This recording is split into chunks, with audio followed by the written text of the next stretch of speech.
ओम शांति। 27 जुलाई 2023 की साकार मीठी मुरली। प्यार के सागर, ज्ञान के सागर सतगुरु शिव बाप आज हम बच्चों से कहते हैं, मीठे बच्चे, कोई भी विकर्म करके छिपाना नहीं। छिपकर सभा में बैठने वाले पर बहुत दंड पड़ता है, इसलिए सावधान। विकार की कड़ी भूल कभी भी नहीं हो। प्रश्न: किस लक्ष्य को सामने रखते हुए पुरुषार्थ में सदा आगे बढ़ते रहना है? उत्तर: लक्ष्य है हमें सपूत बच्चा बन माता पिता के तख्त नशीन बनना है। हर कदम में फॉलो फादर करना है। ऐसी कोई चलन नहीं चलनी है जिससे कुल कलंकित बने। ऐसे सपूत बच्चे अपने को यात्री समझ यात्रा में सदा तत्पर रहते हैं। यात्री कभी भी यात्रा पर पतित नहीं बनते। अगर कोई विकार के वश होते हैं तो चकनाचूर हो जाते हैं, सत्यानाश हो जाती है, फिर बहुत दुखी होते हैं। गीत है, बचपन के दिन भुला न देना, आज हंसे कर रुला न देना। ओम शांति। ये बच्चों के लिए ही गीत है। मम्मा बाबा कहकर फिर विकार में गया तो ऐसे समझो मर गया। ये मंजिल बड़ी खबरदारी की है। मैं उस परमपिता परमात्मा की संतान हूँ और विचित्र हूँ। मेरा भी वास्तव में कोई चित्र नहीं है। जब वहां हूँ, परम धाम में तो कोई चित्र नहीं ना। फिर चित्र ले 84 जन्म भोग। अब हम ईश्वरीय गोद की संतान बनता हूँ। ईश्वरीय गोद की संतान निश्चय कर, फिर अगर विकारों में गया तो मरा। ये तो समझते हो। बाप सुख देने वाला भी है तो फिर धर्मराज द्वारा हिसाब भी पूरा लेते हैं। बाप दुख नहीं देते हैं, वह तो सुखदाता है। लेकिन बाबा ने समझाया है, जैसे गवर्नमेंट है तो उनके साथ धर्मराज अर्थात चीफ जस्टिस, बड़ा जज भी है। एक दो को कसम उठवाते हैं ना। यहाँ भगवान खुद कहते हैं, अगर तुम विकारों में गिर पतित बने और सुनाया नहीं तो 100 गुना दंड पड़ता रहेगा। बाप का बच्चा बनकर फिर अगर छिपकर नर्क का द्वार बने और फिर बाबा को समाचार नहीं दिया तो एकदम मर पड़ेंगे। फिर कितना भी पुरुषार्थ करे, विजय पा नहीं सकेंगे। बाबा इत्तला दे रहे हैं, बहुत बच्चे हैं जो छिपाते हैं। विकार में जाना बड़ा पाप है। Double underline. छिपाया और मरा, ऐसे तो बच्चा न बने तो अच्छा है। बच्चा कोई कपूत होता है तो बाप कहते हैं ना, ये बच्चा तो मुआ भला। ऐसे कोई न समझे, बाबा को थोड़ी मालूम पड़ता है। हाँ, ये ब्रह्मा बल बाहरयामी है, इनको पता नहीं पड़ता, परंतु वह बाबा अर्थात शिव बाबा तो अच्छी रीति जानते हैं ना। बाप कहते हैं, मुझे सुख देना है। सजाएं फिर हर एक को चलन अनुसार मिलती है। बाबा सभी को बतलाते हैं, इसमें भी नारियों को बहुत खबरदार रहना है, कभी भी झूठ नहीं बोलना है। बाबा पुरुषों से नारी पर जास्ती रहम दिल रहते हैं, क्योंकि नारी बहुत सताई जाती है। बाप आकर माताओं पर कलश रखते हैं, तो माताओं पर बड़ी रिस्पॉन्सिबिलिटी है। बाबा क्रोध के लिए इतना नहीं कहते जितना विकार के लिए। वास्तव में कोई भी पतित इस सभा में बैठ नहीं सकता। कहाँ फिर पतितों से मिलना भी पड़ता है। बड़े आदमी जास्ती पतित होते हैं, क्योंकि उन्हों के पास पैसा होता है ना। इसलिए माताओं ने ही पुकारा है कि निर्वस्त्र होने से बचाओ। सब दुखी है। माताओं की पुकार सुनकर बाप आते हैं। माताओं को बहुत खबरदार रहना चाहिए। नाम भी माताओं का है, पुखराज परी, नीलम परी। बाबा सावधान करते हैं। यहाँ असुर से देवता बनाया जाता है। असुर पतित को कहा जाता है। ये सारी पतित आसुरी दुनिया है। पतित दुनिया में पावन तो कोई होता नहीं। सन्यासियों के लिए भी समझाया है कि वह कोई देवताओं जैसे पावन नहीं है। रहते तो फिर भी पतित दुनिया में है, और है भी उनका निवृत्ति मार्ग। सतयुग में तो सब पवित्र संपूर्ण निर्विकारी थे। तुम यहाँ आए हो संपूर्ण पावन बनने, क्योंकि ये संपूर्ण पतित दुनिया है, एक भी पावन नहीं। त्रेता को भी कहा जाता है कि 2 कला कम है। सतयुग में है 16 कला, त्रेता में 2 कला कम हो जाती है।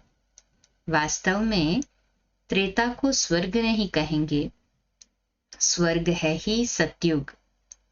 तुम बच्चों को तैयारी करनी है सतयुग के लिए। विकार में गिरे तो स्वर्ग में आ नहीं सकेंगे। मूल बात यह है कि पतित नहीं बनना है।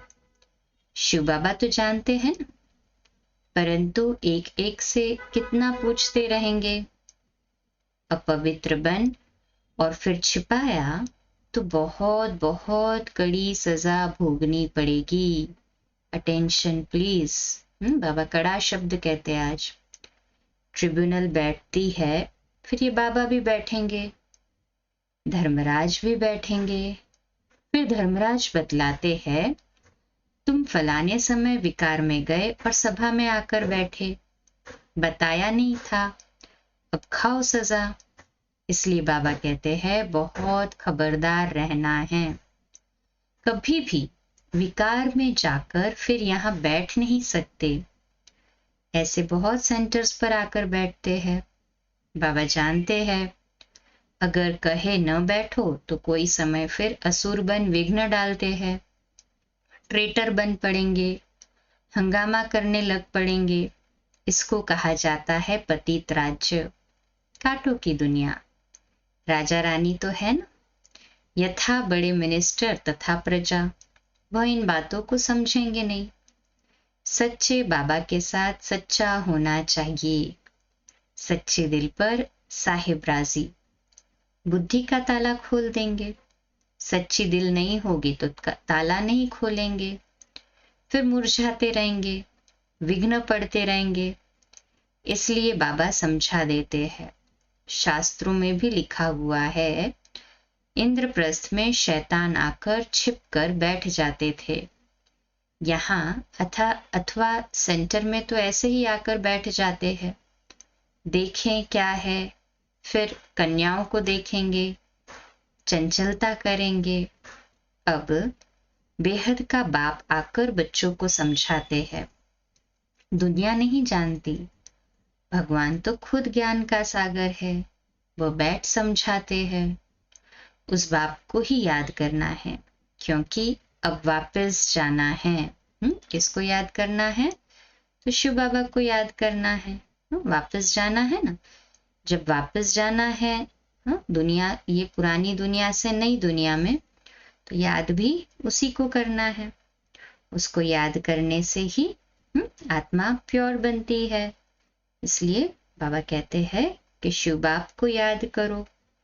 अब वापस जाना है, ये बुद्धि में पक्का पक्का बिठा देना है। जितना बुद्धि में पक्का बैठेगा उतना ही ऊंच पद पाएंगे, उतना ही आगे बढ़ेंगे, उतना ही सतो प्रधान बनेंगे। जितना छिपाएंगे उतना खुद का ही नुकसान होगा। इसलिए बाबा कहते हैं कि अब वापस जाना है तो शिव बाबा को याद करना है। बुद्धि यहाँ वहां न भटके, ये भी विशेष अंडरलाइन करना है। पवित्र पूरा पूरा बनना है। इसमें भी विशेष बाबा ने आज ध्यान खिंचवाया कि अगर बुद्धि यहाँ वहां जाती है, चंचल है, तो बाबा को सच्चाई सफाई से बता के तुरंत करेक्ट करो, नहीं तो स्वयं पर ही बोझ चढ़ेगा। और फिर ट्रिब्यूनल बैठेगी तो नुकसान भी खुद का ही होगा। हाँ, क्योंकि नुकसान खुद का करेंगे तो कितना 21 जन्मों के लिए खुद की कमाई पर हम लकीर लगा देंगे। इसलिए अटेंशन प्लीज। बाबा कहते हैं चंचलता नहीं। भगवान खुद ज्ञान का सागर है ना, वो बैठकर समझा रहे हैं कि उस बाप को याद करना है क्योंकि वापस जाना है। तुम अब याद की यात्रा पर हो।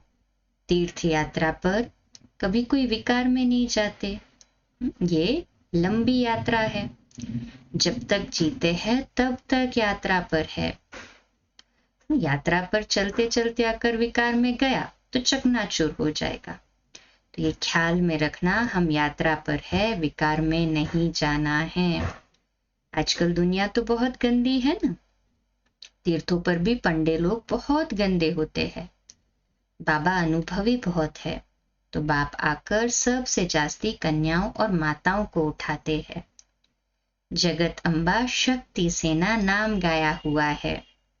बाबा समझाते हैं ये तो ख्याल रखना होता है, जैसा कर्म हम करेंगे हमको देख और करेंगे।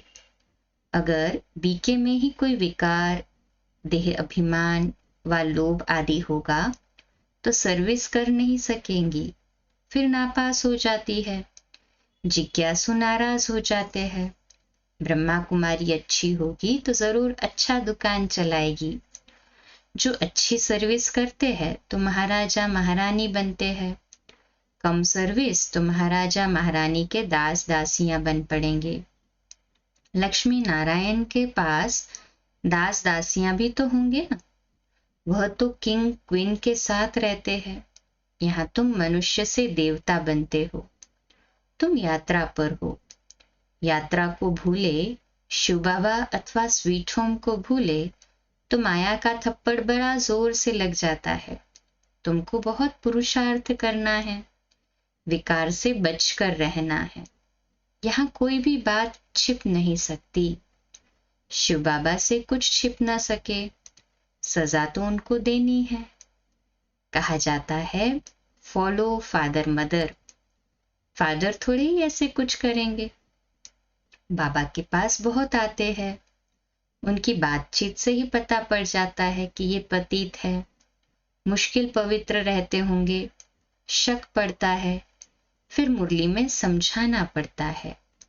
बहुत है जो छिपते हैं, बहुत है जो बाबा से छिपाते हैं, छिपते हैं। यात्रा पर विकार में जाना बड़ा खराब है।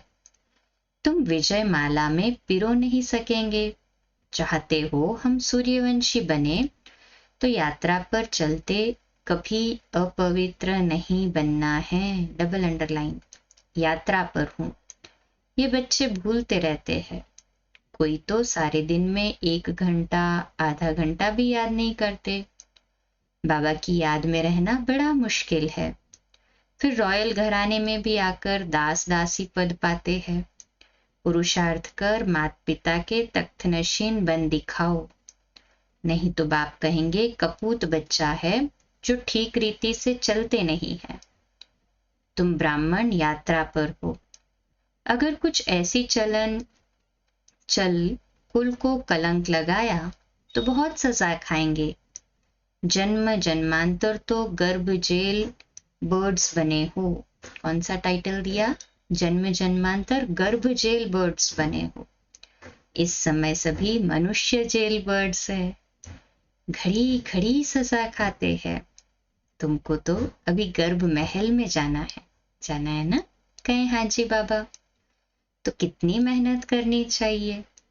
भले तुम कहाँ भी बैठे हो, ट्रेन में हो अथवा कहाँ भी तुम यात्रा पर हो, याद में रहना है। कहते तो सब है हम हम नारायण व लक्ष्मी को वरेंगे, तो ऐसा बनकर दिखाओ। पद न पाया तो बाकी क्या किया। बाबा सावधान कर देते हैं। बाबा के पास आते हो तो बाबा अच्छी रीति हंसाते बहलाते हैं। कोई तो मुंह के कीड़े ऐसे हैं जैसे बंदर बंदरियां। मित्र संबंधियों आदि से बुद्धियोग टूटता ही नहीं है। जो अपवित्र बनते हैं फिर लिखते भी है बाबा हमने हार खाई, काम के गटर में गिर पड़ा, चकनाचूर हो जाते हैं।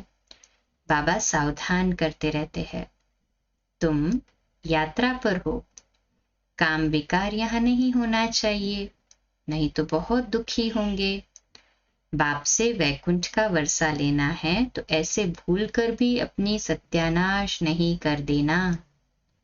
काम महाशत्रु है, आदि मध्य अंत दुख देने वाला है। मृत्यु लोक में सब आदि मध्य अंत दुख भोगते रहते हैं। सत्युग को अमर लोक कहा जाता है। अमरनाथ शिव बाबा से कथा सुनने से बादशाही मिलती है। बूढ़ियां और कन्याएं विकार से बची हुई है। विधवाएं भी बहुत भाग्यशाली है। पतियों का पति तो शिव बाबा है। ईश्वरीय पाठशाला में आकर मुरली सुनेंगे तो नई नई बातें सुनेंगे। बेहद का बाप स्वर्ग पवित्र दुनिया का मालिक बनाते हैं, तो फट से पवित्र बनना चाहिए ना। गुटखा खाते रहेंगे, विष पीते रहेंगे तो धारणा नहीं होगी। इसमें सोने का बर्तन चाहिए। बाप को निरहंकारी बन पतित दुनिया में आना पड़ता है। मुझे सिर्फ बच्चे ही जानते हैं। उनमें से भी माया कोई कोई को नाक से पकड़ गिरा देती है। वह रिगार्ड नहीं रखते। ओहो, भगवान हमको पढ़ाते हैं, हम कितने सौभाग्यशाली है। बाबा कितने साधारण तन में बैठा है। तुम बच्चों को भी निरहंकारी बनना है। वह है ही निराकार, देह का अहंकार उनको हो न सके। तुम भी निरहंकारी बनो। बन रहे ना सभी निरहंकारी। दिल से कहे हाँ जी बाबा। आप मरे मर गई दुनिया, हमको अब बाबा पास जाना है। इस कब्रिस्तान को क्या याद करना है। अपने से ऐसी ऐसी बातें करते रहेंगे तब खुशी का पारा चढ़ेगा और सदैव प्रफुल्लित रहेंगे। हम बाबा के साथ यात्रा पर है। बाबा लेने के लिए आया है। ऐसा न हो माया कहीं कान काट दे, फिर सुनते हुए भी धारणा नहीं होगी, खुशी का पारा नहीं चढ़ेगा। बहुतों को दान करेंगे तो बहुतों की आशीर्वाद मिलेगी। ज्ञान मार्ग में सबसे बहुत मीठा रहना है, लून पानी नहीं बनना है। विकारी संबंध से और दैवी संबंध से तोड़ निभाना है। दोनों तरफ से स्नेही बनना है। बाप भी अपने सपूत बच्चों को देख खुश होते हैं। अच्छा, मीठे मीठे सिकिलदे बच्चों प्रति माता पिता बाप दादा का याद प्यार और गुड मॉर्निंग। रूहानी बाप की रूहानी बच्चों को नमस्ते। हम रूहानी बच्चों की रूहानी माता पिता बाप दादा को याद प्यार गुड मॉर्निंग और नमस्ते। वाह बाबा वाह, शुक्रिया बाबा शुक्रिया। धारणा के लिए मुख्य सार। पहली पॉइंट, अभी हम यात्रा पर है, इसलिए बहुत संभर कर चलना है, पवित्र जरूर रहना है। दूसरी पॉइंट, बाप समान निरहंकारी बनना है। हमको बाबा पास जाना है, इसलिए सबसे ममत्व निकाल देना है। अपने आप से बातें कर प्रफुल्लित रहना है। आज का मीठा वरदान, कराने वाला करा रहा है, स्मृति द्वारा निमित्त बन हर कर्म करने वाले बेपरवाह बादशाह भव। आज का स्वमान, मैं बेपरवाह बादशाह हूँ। मैं बेपरवाह बादशाह हूँ। विश्लेषण, चलाने वाला चला रहा है, कराने वाला करा रहा है। इस स्मृति द्वारा निमित्त बनकर हर कर्म करते चलो तो बेपरवाह बादशाह रहेंगे। मैं कर रहा हूँ यह भान आया तो बेपरवाह नहीं रह सकते। लेकिन बाप द्वारा निमित्त बना हुआ हूँ, यह स्मृति बेफिक्र व निश्चिंत जीवन का अनुभव कराती है। कल क्या होगा उसकी भी चिंता नहीं। उन्हें यह निश्चय रहता कि जो हो रहा है वह अच्छा और जो होने वाला है और भी बहुत अच्छा, क्योंकि कराने वाला अच्छे ते अच्छा है। स्लोगन है, अपने शांति और सुख के वाइब्रेशन से हर एक को सुख चैन की अनुभूति कराओ। तब कहेंगे सच्चे सेवाधारी। अच्छा, कम बोलो, धीरे बोलो, मीठा बोलो, सत्य बोलो, सोच समझकर बोलो। निमित्त भाव, निर्माण भाव, निर्मल वाणी। आज का नया दिन आप सभी को मुबारक हो, मुबारक हो, मुबारक हो। शुभ दिवस। आज रात्रि 9:15 बजे अव्यक्त वाणी पर क्लास, कल सुबह अमृत वेला 3:30 से 4:30 मेडिटेशन और मुरली क्लास सुबह 4:45 बजे। ओम शांति।